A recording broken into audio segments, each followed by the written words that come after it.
રાતના મહત્વના સમાચારની શરૂઆત હવામાન વિભાગની આગાહી અમીરગઢ બદલાયો મોસમનો મિજાજ તો આ એક હવામાન વિભાગ તરફથી એક મહત્વના સમાચાર હવામાન વિભાગની અમીરગઢમાં બદલાયો મોસમનો મિજાજ ઠંડા પવન સાથે કાળા વાદળો ઘોરંભાયા વરસાદ આવે તો વરિયાળી અને ઘઉંના પાકની નિકાસની ભીતિ મિશ્ર ઋતુના કારણે ખેડૂતો સહિતના લોકો ચિંતિત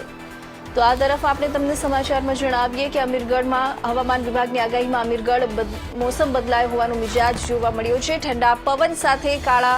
વાદળો ઘોરંભાયા છે વરસાદ આવે તો વરિયાળી અને ઘઉંના પાકને નિકાસની ભીતિ સેવાઈ રહી છે મિશ્ર ઋતુના કારણે ખેડૂતો સહિતના લોકો ચિંતિત બન્યા છે ઉનાળાની કાળઝાળ ગરમીના સમય વરસાદ અને શિયાળા જેવું ઠંડુ વાતાવરણ સર્જાયું છે તો વાવણી અને લણણી સમય છેલ્લા કેટલાક સમયથી કમોસમી વરસાદના લીધે ધરતીપુત્રો દેવાદાર બન્યા છે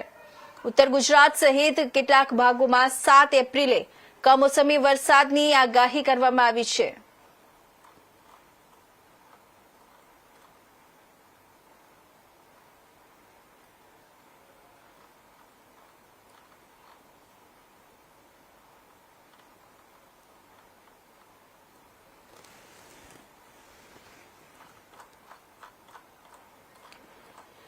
તો આ તરફ સમાચારમાં તમને અમીરગઢથી સમાચાર જણાવીએ કે હવામાન વિભાગની આગાહી અમીરગઢમાં મોસમનો મિજાજ બદલાયો છે ઠંડા પવન સાથે કાળા વાદળો ઘોરંભાયા છે વરસાદ આવે તો વરિયાળી અને ઘઉંના પાકને નિકાસની ભીતિ સેવાઈ રહી છે મિશ્ર ઋતુના કારણે ખેડૂતો સહિતના લોકો ચિંતિત બન્યા છે હવામાન વિભાગની આગાહી અમીરગઢમાં મોસમનો મિજાજ બદલાયો છે ઠંડા પવન સાથે કાળા વાદળો ઘોરંભાયા છે વરસાદ આવે તો વરિયાળી અને ઘઉંના પાકની નિકાસની ભીતિ સેવાઈ રહી છે મિશ્ર ઋતુના કારણે ખેડૂતો સહિતના લોકો ચિંતિત બન્યા છે ઉનાળાની કાળઝાળ ગરમીના સમય વરસાદ અને શિયાળા જેવું ઠંડુ વાતાવરણ સર્જાયું છે વાવણી અને લણણી સમય છેલ્લા કેટલાક સમયથી કમોસમી વરસાદના લીધે ધરતીપુત્રો દેવાદાર બન્યા છે ઉત્તર ગુજરાત સહિત કેટલાક ભાગોમાં 7 એપ્રિલે કમોસમી વરસાદની આગાહી કરવામાં આવી છે